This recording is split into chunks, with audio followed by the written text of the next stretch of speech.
हमने दूसरे सफर की तरफ। दूसरा सफर है हमारे पास जो वेजिटेरियन का, मैंने आपसे कहा था कि हर दफा हर घर में हर टाइम गोश्त मुर्गी नहीं बनती और बहुत सारे ऐसे घर भी हैं कि जहां पे दालें और सब्जियों को ज्यादा अहमियत होती है रमजान में।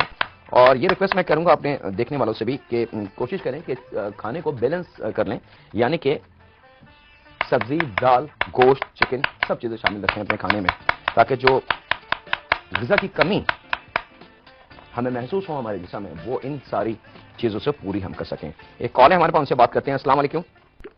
भाई आप बहुत अच्छे हैं और बहुत अच्छा, आप कुकिंग वगैरह आपकी बहुत अच्छी है, बहुत अच्छा स्टाइल है आपका हमें कुकिंग सिखाने का। बहुत शुक्रिया पसंद करने का। तो भाई वो मुझे ना नरगिसी कोफ्ते आप सिखाएंगे कभी? नरगिसी कोफ्ते जी सिखा चुके हैं, नरगिसी कोफ्ते जा चुके हैं, बल्कि कोफ्ते तो शायद सबसे ज्यादा बने हैं हमारे पास। बहुत शुक्रिया आपकी कॉल का, थैंक यू वेरी मच। अच्छा जी, यहाँ पे दूसरे सफर की तैयारी प्योरली वेजिटेरियन यानी कि वेजिटेबल करी खास रमजान के लिए 4 to 5 टेबल स्पून या क्वार्टर कप ऑयल के अंदर एक अदद दरमियानी प्याज को बारीक स्लाइस करके स्लो हीट पे हमने गोल्डन सुनहरी कर लेना, याद रखिएगा। और प्याज को लाल करने की जो शिकायत आप लोगों की है कि हमसे प्याज अच्छी तरीके से लाल नहीं होती जाकिर भाई, हम प्याज फ्राई करते हैं तो वो एकदम काली हो जाती है, जल जाती है, बहुत ज्यादा ब्राउन हो जाती है और उसकी वजह से खाना का रंग जो है वो ब्लैक हो जाता है या कड़वा हो जाता है। तो उसका बेहतरीन तरीका सिंपल मैं कई दफा शेयर कर चुका हूं, आज दोबारा शेयर कर रहा हूं कि प्याज बेशक आप कोरमे में, बिरयानी में, हलीम में, निहारी में, कहीं पे भी आपको ब्राउन प्याज की जरूरत है, या कोई भी खाना बनाना जिसमें सुनहरी और गोल्डन प्याज आपको चाहिए, तो उसका तरीका ये कि आपने प्याज को शामिल करा, कढ़ाई में ऑयल डाला या घी जिसमें भी आप कर रहे हैं, चूल्हा तेज रखेंगे, उसको पका लें। जैसे वो प्याज नरम हो जाए, नरम होने के बाद जब वो पकने का अमल शुरू हो जाए तो उसका चूल्हा जो है स्लो करने, बिल्कुल स्लो। और अब इसको स्लो हीट के ऊपर आप जरा सा इसको चलाते जाएं, भूनते जाएं, चंद लम्हों में ये आपके म्यार पे पक के गोल्डन से सुनहरी गोल्डन, उसके बाद फिर लाइट ब्राउन, फिर ब्राउन, डार्क ब्राउन और डार्किश ब्राउन, जो कलर आपको रिक्वायर्ड है वो इसमें हासिल आप कर सकते हैं। इसका ट्रिक सिर्फ ये है कि शुरू में चूल्हे का तेज होगा, जब प्याज नरम होकर फ्राई की तरफ आ जाए तो चूल्हा बिल्कुल स्लो कर लीजिएगा, आपकी प्याज तैयार अल्हम्दुलिल्लाह। लेकिन प्याज का बारीक कटना बहुत कीमती है वाले चने जनाब। यहाँ पे प्याज कटे तो इस बीच हम थोड़ी सी वेजिटेबल की तैयारी कर लें। यहाँ पे मेरे पास मौजूद है गाजर, और गाजर के हमने गोल गोल स्लाइस काट लेने हैं। याद रखिएगा बारीक नहीं हो, कम से कम 1/4 इंच मोटा स्लाइस गाजर का होना चाहिए, और गाजर का जो मोटा पार्ट हो उसको सेंटर से 2 कर लें। कच्ची गाजर, उबली भी ना हो, कच्चे बीन्स हैं मेरे पास, कच्चे हमारे पास यहाँ पे बाकी की वेजिटेबल हैं,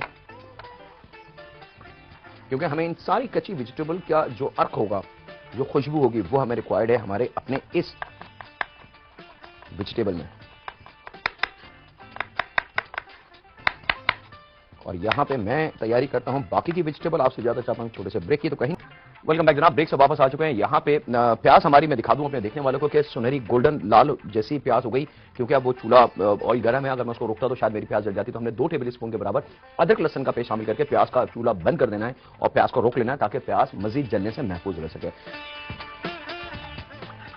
वेलकम बैक जनाब, ब्रेक से वापस आ चुके हैं। हम दूसरे सफर की तैयारी कर रहे हैं। प्याज गोल्डन होने के साथ ही 2 टेबल स्पून अदरक लहसन हमने शामिल करना है। वो जैसे पक जाए तो उसमें 1 चाय की चमची के बराबर हल्दी पाउडर, 1 चाय की चमची के बराबर जीरा पाउडर, 1 चाय की चमची के बराबर धनिया पाउडर और 1 चाय की चमची के बराबर पिसी लाल मिर्च पाउडर, ये 4 ड्राई स्पाइसेस हमने शामिल करने हैं और चंद लम्हे इसको पकाना है।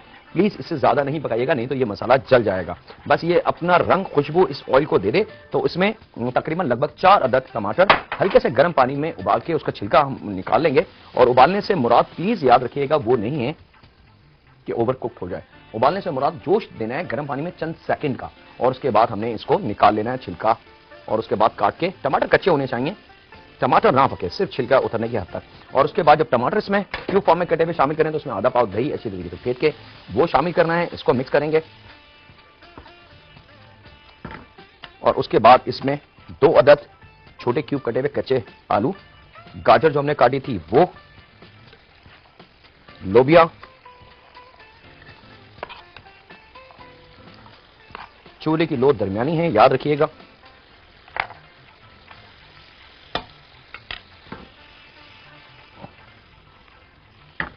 और यहां पे मेरे पास 1 प्याली के बराबर कच्चे मटर, कच्चा लोबिया हरा वाला आधा पाव ले लें, यहां थोड़ा सा ज्यादा है तो मैं रोक रहा हूं इसको,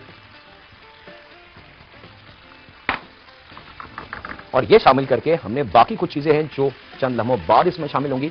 सबसे पहले हमने अब यहां पे शामिल कर देना है जनाब नमक जायके के हिसाब से, और साथ में शामिल कर देंगे पानी।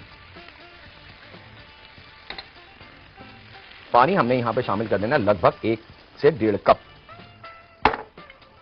अब इसको हमने मिक्स करना है और ढक देना है इसको, ताकि बहुत अच्छे तरीके से ये वेजिटेबल सॉफ्ट टेंडर ग्रेवी के साथ पक जाए। याद रखिएगा वेजिटेबल करी हम बना रहे हैं।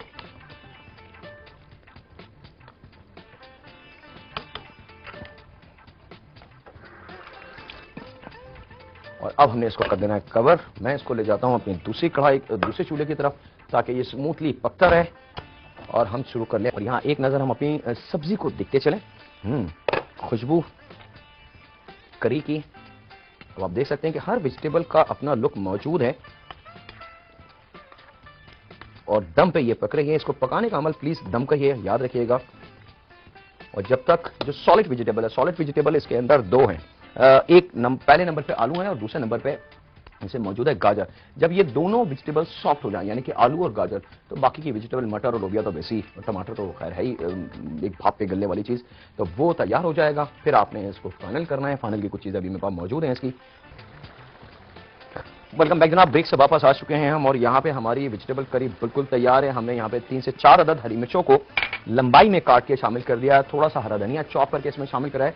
उस वक्त जब आलू और गाजर दोनों गल जाएं, नमक हम शामिल कर चुके थे लेकिन थोड़ा सा नमक कम है, तो यहाँ पे एहतियातन थोड़ा सा नमक हमने और कर लिया है। ये ट्रिक आप भी इस्तेमाल कर सकते हैं। और बिल्कुल लास्ट मिनट पे जब अब इसको निकालने की बारी है, तो 1 चाय के चमचे के बराबर गर्म मसाला पाउडर आपने ऊपर से इसके इस तरीके से छिड़क देना है। याद रखिएगा गरम मसाला उस वक्त शामिल करना है जिस वक्त इसको निकालना है। दैट्स इट, इससे ज्यादा इसको मजीद हम नहीं पकाएंगे। और ये मजेदार सी वेजिटेबल करी आपकी बिल्कुल तैयार है जनाब। कलर कॉम्बिनेशन, खुशबू, इसकी महक, सालन करी आप देख सकते हैं। नान, ताफ्तान, कुलचा या सहरी के अंदर गरम गरम पराठे।